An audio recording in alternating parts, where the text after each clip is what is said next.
Okay, we'll check our traffic. Left base straight in, right base right downwind, opposite end, and jumpers all look good. And here we go. NOS traffic, Cherokee 16 Julius, departing runway 31, be straight out departure NOS.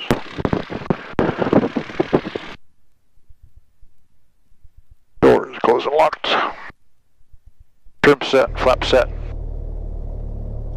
Stereo lights all on, mixtures rich, transponder set. Engine instruments are checked. Time off.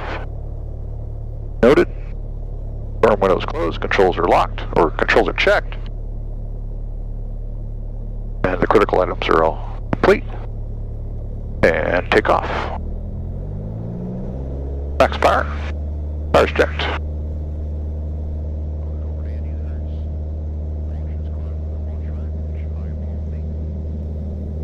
And here we go. Stable, 1 notch of flap off.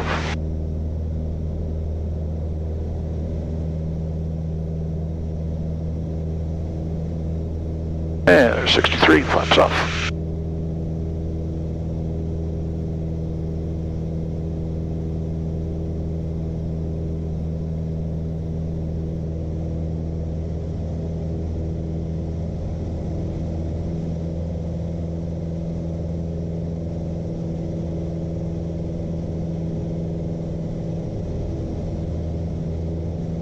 Okay, here's the 500 feet, cruise climb.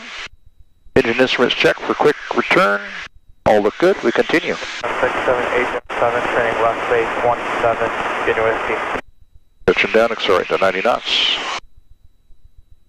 NOS traffic, Cherokee 16 Julius, upwind, runway 31 out to 600 feet, straight out departure NOS. Howdy folks, welcome back to PilotStack.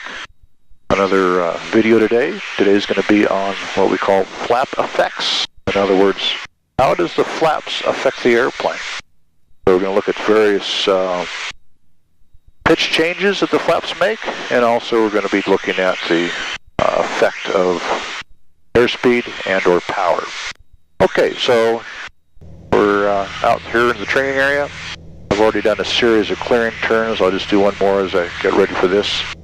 So the first one is just going to be the natural pitching motion of the airplane with the deflection of flaps. So my area looks fairly clear, looks good all around.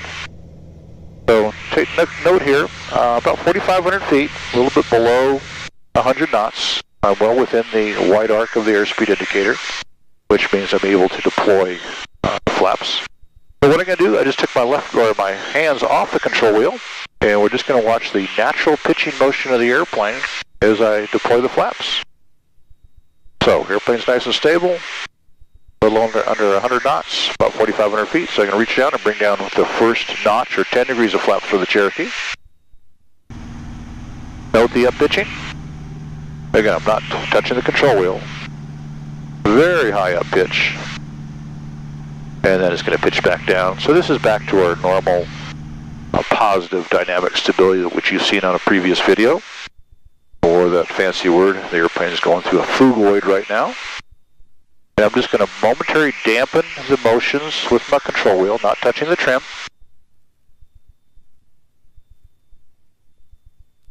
All I'm trying to do is stabilize the pitch attitude out there. And still trying to hunt for a new pitch attitude or a new airspeed based on the flap setting.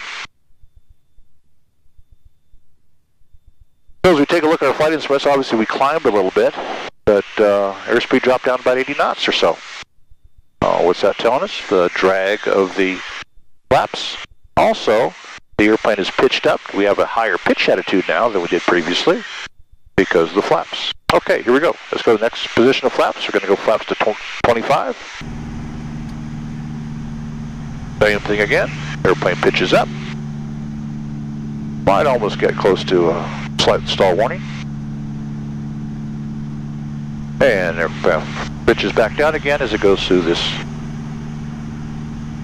oscillation, the phugoid, but positive dynamic stability. Same thing. I'm going to dampen the motions. And lastly, we're going to go flaps full, or 40 degrees of flaps. Oh, look at that. Hardly no pitch change at all. Got a little slight problem with the flap rigging. Notice I've balls displaced because I'm just putting a pretty good amount of left rudder in to keep the airplane going straight because I'm not using the ailerons. My hands are completely off the controls. No hands. So what we saw there on that last setting for this airplane is going from the second to the third position of flaps, or from 25 to 40 flaps. Very little pitch change. Okay, here's the next item we'll look at. Is pretty exciting. This is going to be, I'm just going to take all my flaps off in one fell swoop. And this would be an example of doing a go-around low next to the ground. And let's see what the natural pitch motion of the airplane is. As we look at the beautiful Pacific Ocean out there, here we go. Flaps go off. Look at that huge down pitch. Well, here we go. I'm not touching a thing. There's that pitch, probably a good 20 degrees down pitch attitude. Airspeed's up through 120 knots. And it's going to pitch back up, go through its phugoid again. I'm going to help it out. And get it back to a pretty stable condition. Again, I still haven't touched the trim yet. Here we are. Just about getting stable here. Note the, through all this pulling around, we have climbed about 300 feet or so. Again, hands still off the control wheel. Note the airspeed. We're right back up to 98 knots, right where we started from. So obviously the airplane's still in this trim mode. Okay, going to make a clearing turn back off to the right here. So that's just an example of what the airplane's natural pitching wants to do. So as the pilot, we basically don't want to be doing that. We don't want the airplane taking control of us, especially that last example of doing the go-around. Wouldn't that be just great? Going full power, take all the flaps off, which I've had so many students do over the years, and now the airplane's full power, pitch down, and attempting to drive directly into the runway. Well, let's go through that same little exercise again and kind of show what we should be doing here. My clearing turn is just about complete. And I'm just going to basically try to hold this altitude. What do we look, about 4,800 feet? Got a nice reference point out there in front of me. That's Mount St. Helena, for the people in the area that know this. It was a volcano way back when. Now it's inactive, fortunately. And we don't see it today, but a lot of steam comes off the edge of that, and use a geothermal power plants for Northern California to get some cheaper renewable energy. Anyway, back to flying. Here we go. So what am I going to do? I'm just going to try to hold my altitude and do my same flap deployment. So I first check my airspeed. Looks good. And I'm going to go to 1 notch of flaps. What do I do? Forward pressure on that control wheel. I'm pushing a pretty good amount of forward pressure. Now I'm going to trim off that pressure. I'm back to a neutral trim. Let's go 2nd notch of flaps. Again, pitching down. You'll notice that balloon in altitude because I was late with the pitch. Lots of forward trim in here. And lastly, go to the full flaps. Very little pitch change. It is going to give us some drag. We'll look at that in a few minutes. So that's hopefully how we want to be controlling the airplane on the flap deployments. Now I'm going to start the flap retraction process. Everything's just got to be the opposite. So I got full flaps right now. I'm going to bring it back to flaps 2.5 for 2nd notch. Put in back pressure. Don't let that pitch drop. Trim off the pressure. I'm back to a stable condition. Continue to clear my area. I go flaps down to 1 notch. Back pressure. Maintain that pitch. Trim off the pressure. And lastly, we're going to go flaps up. This is the largest pitching motion right here. Lots of back pressure in there. Working in my trim. Lots of trim changes.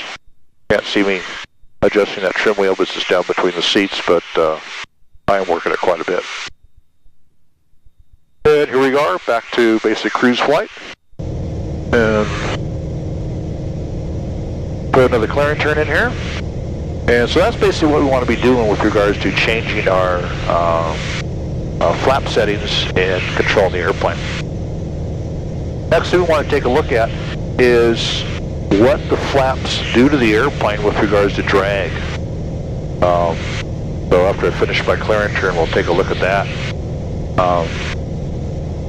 And I'm just going to stay with a fixed power setting, so just about 2200 RPM right now, kind of a low cruise.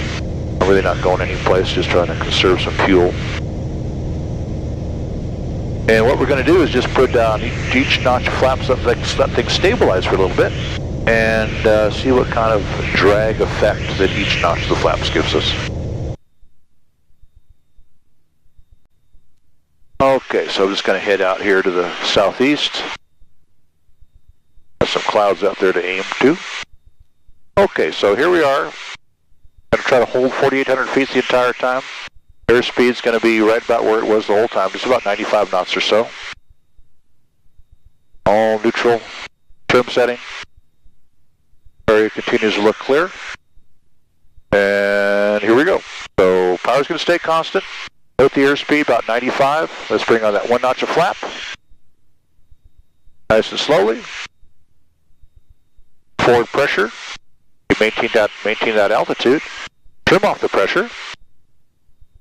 And let's see how much drag we get or how much that airspeed drops off. So a lot of pitching motion. A slightly lower pitch attitude than we had previously. But as we look over airspeed, I'm looking at maybe, 3 knots. So what are we saying here? Not much drag. Not much drag at all. So why do we take off with partial flap settings? So we get that additional lift and don't pay the drag penalty. So here, looks like pretty stabilized, just about 90 knots. They call about 92 knots or so. Okay, here we go. Let's go next position, second notch. Forward pressure on the control wheel. There's my second notch. Trimming off that pressure.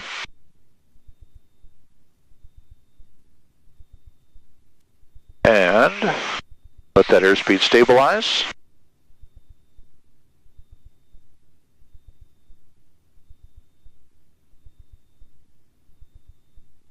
You should be able to note the much lower pitch attitude as I'm flying along here. So with every flap setting to hold altitude, it's always going to be a lower flap set or lower pitch attitude for each position of flaps. More flaps on, lower the pitch is. Okay, what's that airspeed down to? About 85 or so. So that was almost a 7 knot or so airspeed reduction. And lastly, let's go look full flaps. Not much pitch change. This should be all drag. Lots of airspeed drop. Pitch much further down.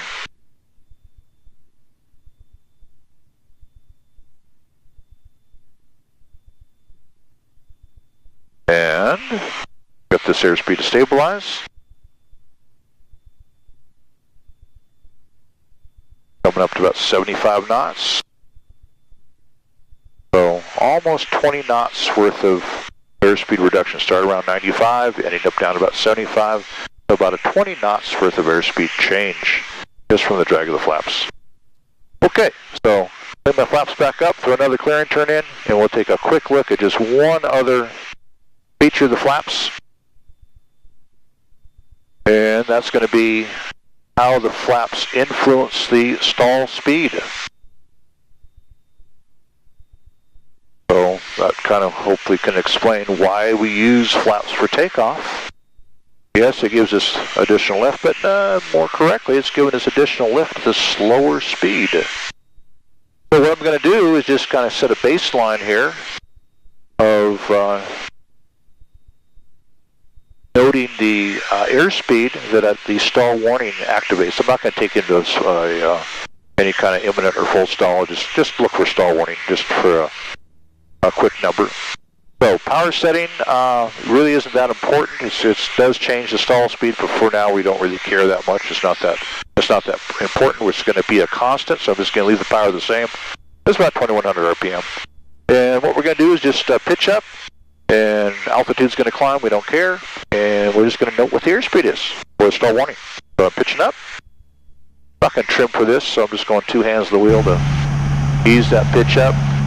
Trying to get that airspeed to drop off. About 1 knot per second is pretty much industry standard for an airspeed drop. Airspeed dropping on off. And we're just going to note the airspeed for stall warning.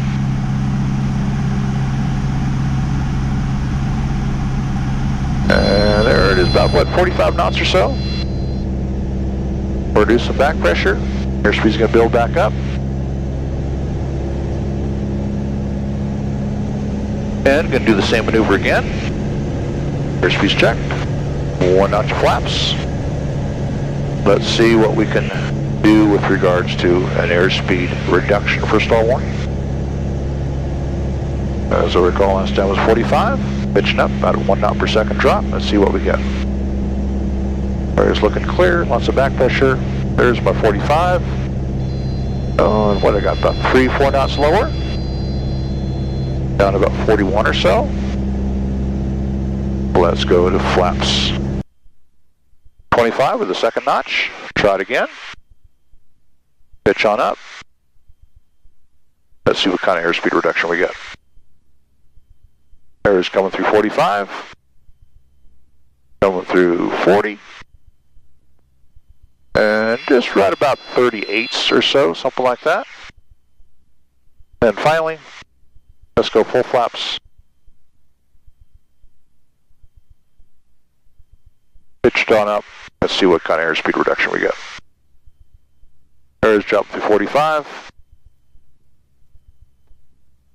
Air is about 38 or so. So almost the same speed.